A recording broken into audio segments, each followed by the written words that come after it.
Bueno, nuestro grupo va a explicar lo que son las funciones matemáticas, comenzando por qué es una función. Una función matemática es la relación que existe entre dos variables, entre una variable dependiente que nosotros la nombramos y una variable independiente que nosotros la nombramos x. Y esto se representa como y es igual a f de x.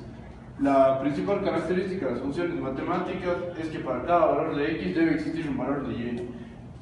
Las principales propiedades de una función matemática es la continuidad, que consiste en la representación de una función en un solo trazo. Cuando existe la función, cuando el dominio de la función se da en un solo trazo. La monotonía, que es el estudio del crecimiento y el decrecimiento de la función. La simetría, que existe en tres tipos de simetría, que son la simetría con el eje x, la simetría con el eje y la simetría con el origen. La periodicidad, que se da cuando existe una repetición continua en la gráfica, y los ceros de la función, que son los puntos de la gráfica donde corta el eje x. Con los tipos de funciones, aquí vamos a comenzar con la función lineal, que se da cuando la variable independiente es de primer grado, por ejemplo, como la función f de x es igual a x, que forma una gráfica de una línea recta a 45 grados. Luego vamos por las funciones exponenciales, que se dividen en las funciones de exponente par y en las de exponente impar. Las de exponente par se dan cuando la variable independiente es de segundo grado o par. Por ejemplo, la gráfica es la de f de x es igual a x al cuadrado, donde se ve que la gráfica es en forma de parábola. Las funciones de exponente impar se dan cuando la variable independiente es de tercer grado o impar. Y esta tiene una gráfica semiparabólica, donde tiene la misma cantidad de parábola al lado izquierdo, y al lado izquierdo el eje y. Y esta sería, vamos a hacer con los siguientes tipos de funciones, que son la primera es la función de raíz cuadrada. Esta función se da cuando existe una raíz cuadrada en la variable independiente. Por ejemplo, la función f de x es igual a la raíz cuadrada de x, que nos daría una gráfica que siempre debe comenzar desde el 0 hasta los números positivos, ya que no existe ningún valor negativo, no existe la raíz cuadrada, ningún valor negativo. O sea, existen, pero son imaginarias, entonces no se pueden representar en la gráfica. De ahí podemos pasar a la función de valor absoluto. Esta función se da cuando existe un valor absoluto en la variable independiente. Por ejemplo, la función f de x. Esta gráfica nos representaría un valor hacia la derecha y un valor hacia la izquierda, que está representando los valores absolutos. La función racional, que esta función se da cuando la variable independiente está en el denominador. La gráfica sería la función de f de x es igual a 1 sobre x, que nos daría una función racional que está compuesta por curvas, y en este caso son dos curvas, una en el primer cuadrante y otra en el tercer cuadrante. Bueno, entonces por último vamos a explicar el último tipo de función que tenemos, que sería funciones trigonométricas. Esta función se da cuando la variable independiente se encuentra afectada por una función trigonométrica. Por ejemplo, sería f de x igual a coseno de x, que esta nos daría una gráfica de esta forma, que tiene muchas curvaturas y sería periódica, o sea que es repetitiva según sigue avanzando en su dominio. Listo, continuando con el tema, ahora nos toca el gráfico. En este caso vamos a graficar f de x es igual a 2x al cuadrado menos x sobre x al cuadrado menos 1.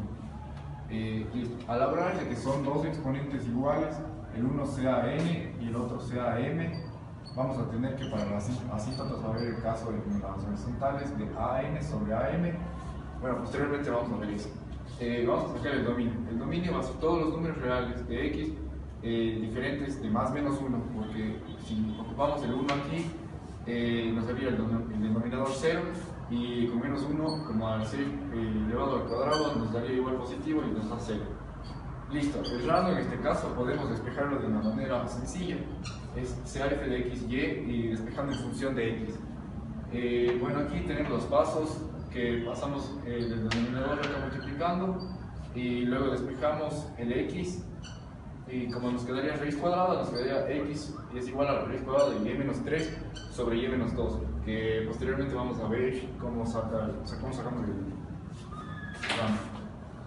Los cortes son los puntos que vamos a tener en la recta por donde pasa la línea. Tenemos en x y en y, sea x, o sea, cuando x vale 0, vamos a tener que y es igual a 3, y cuando y vale 0, vamos a tener que x vale más o menos 1.22. Aquí tenemos los costes expresados y vamos a ver los signos. Los signos tendríamos que tomar un valor mayor al negativo de 1.22. En este caso yo tomé 1.5, le reemplacé en la fórmula principal, me dio el signo positivo. Luego vamos a tener un intervalo entre menos 1.22 y menos 1, que va a ser, por ejemplo, menos 1.1. Reemplazamos ahí y nos da el signo negativo.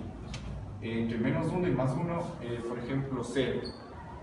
Al reemplazar en la función principal obtenemos que es un signo positivo. Al igual pasa acá con 1.1, como ya teníamos allá, sale negativo, acá también va a salir negativo. El 1.22 tomamos el 1.5, reemplazando ahí nos sacamos como un signo positivo. Ahora vamos a ver la simetría. En este caso tenemos simetría, pero vamos a ver por qué. En el eje y, sea f de x es igual a f de menos x, sea una función par.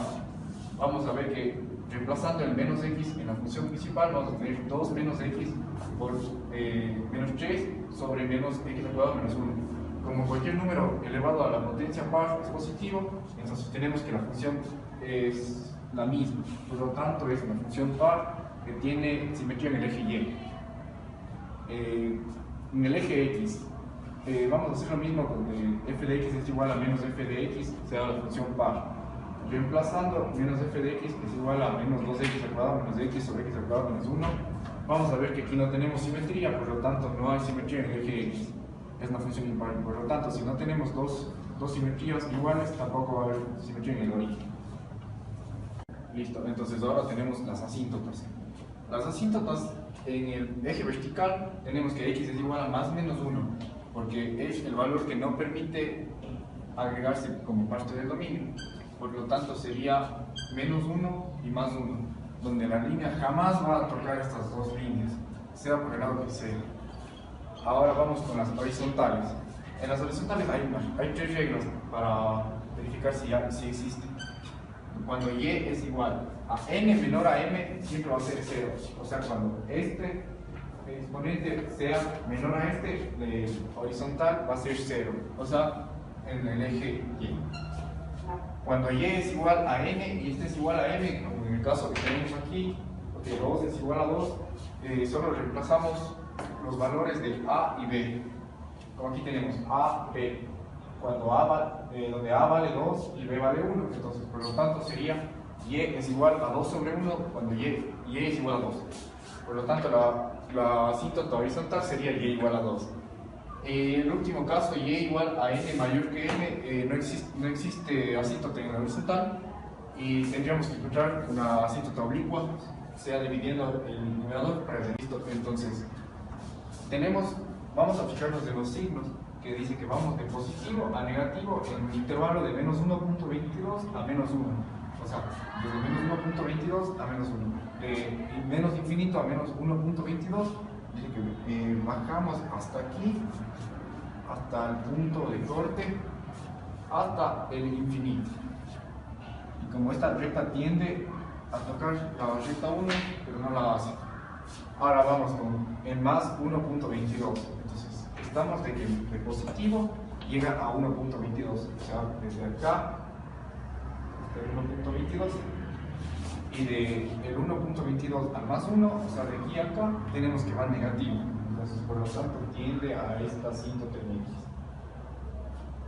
x. Como podemos apreciar, tenemos aquí la simetría del eje y. Ahora vamos con la parte de arriba. ¿Cómo hacemos en este caso? Tenemos que de menos 1 a más 1 hay un signo positivo. Por lo tanto, no podemos ir para abajo, sino que tenemos que ir para arriba. Igual, sin tocar el rango, todos los números reales, exceptuando y diferente de 2 a intervalos a 3, pero sí podemos tomar el 3 porque no nos afectaría. Voy a comenzar explicando el dominio. El dominio es el conjunto de los valores de la variable independiente para los cuales existe la función. Y ahora se preguntan cómo hallar el dominio.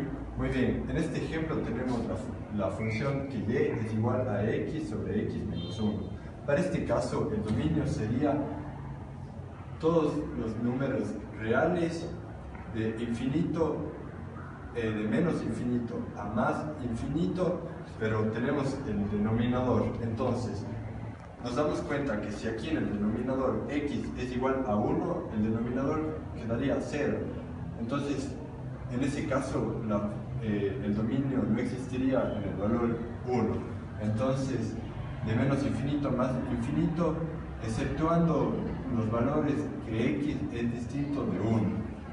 Entonces, ahora pasaré al siguiente, que es el rango, que es el conjunto de valores en x y y de la función. El rango generalmente, para que sea más fácil de hallar, se lo halla ya con el gráfico de la función, pero también se lo puede hallar despejando en x. Aquí tenemos la misma función despejada en x, lo del denominador pasa al otro lado, y así que tenemos que x menos 1 multiplicado por y es igual a x, y realizamos la operación hasta que nos queda un factor común. Entonces, al final quedaría que el rango está definido por x es igual a y menos y sobre 1. Entonces, ahora hallaremos los cortes. Los cortes son los puntos por donde pasa la función. Muy bien, en este caso vamos a hallar los cortes. Los cortes en este caso sería, por ejemplo, 1, porque como ya definimos, el dominio es los valores por donde pasa la función. Entonces, si los cortes son por donde, digamos, evita pasar la función, entonces un corte sería, por ejemplo, 1, para los cuales nos lleva a ir al siguiente punto, que es el signo, que es para dónde está dirigida la curva. Para hallar nosotros el signo, trazamos una línea ayudándonos de los puntos que tenemos, digamos, de los intervalos que ya hemos hallado previamente. En este caso, menos infinito, 1 y más infinito. Entonces, con estos intervalos podemos ocupar un número del intervalo de 1 a menos infinito y de 1 a más infinito y reemplazar en la función original, y así verificar el signo para saber hacia dónde está dirigida la función, por ejemplo, hacia el infinito o hacia menos infinito.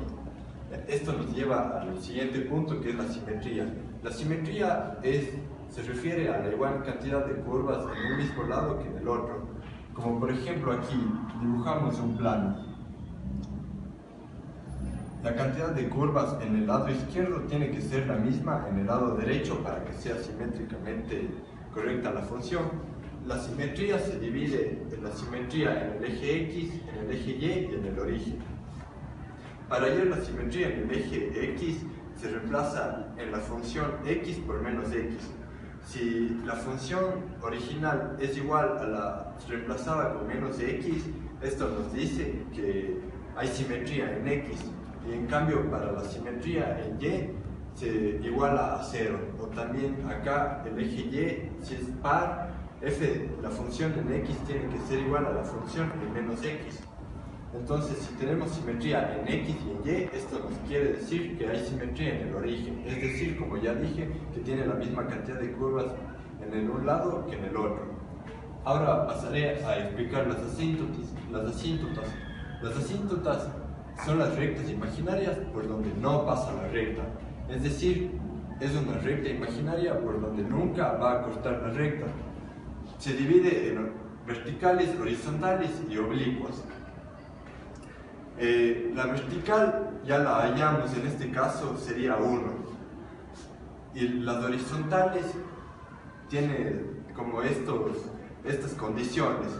Aquí tenemos que ax elevado a la n sobre bx elevado a la m, y n y m son los exponentes. Si n es menor a m, la asíntota estaría ubicada en y igual a 0. Si n es igual a m, se dividen los coeficientes a y b para hallar la asíntota.